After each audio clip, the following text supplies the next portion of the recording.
সকালে ও ঘুমাচ্ছিল, তারপরে আমি ব্রাশ করে নিলাম। ব্রাশ করার পরে নিচে গিয়ে রান্নাটা করে সেরে নিচ্ছিলাম, কারণ ও ঘুমানোর টাইমে ডিস্টার্ব করে বলে, তার জন্য আমি রান্নাটা তাড়াতাড়ি করে করার চেষ্টা করি।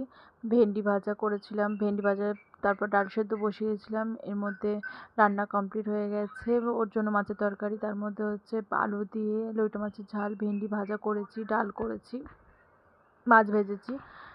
ব্যাস এইটুখানি আজকেরকার মতো রান্না। তারপরে উপরে এসে বললাম আমার ঘরটা একটু ঝাঁটিয়ে দিতে, তারপর ঘরটা বিছানাটা একটু ঝাঁটিয়ে দিল। তারপর বললাম চল আমার সাথে একটু ছাদে চল।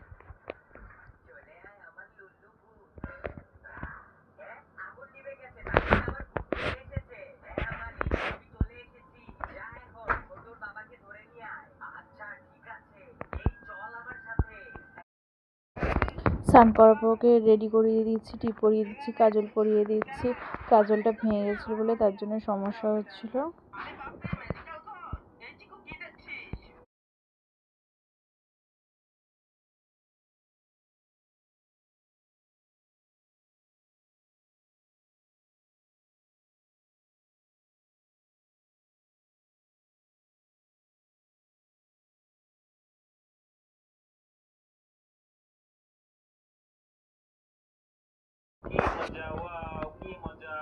আমি ওকে টিপ পরিয়ে দিয়েছিলাম বলে ও আমায় টিপ পরিয়ে দিল। তার সোনা মা আমার।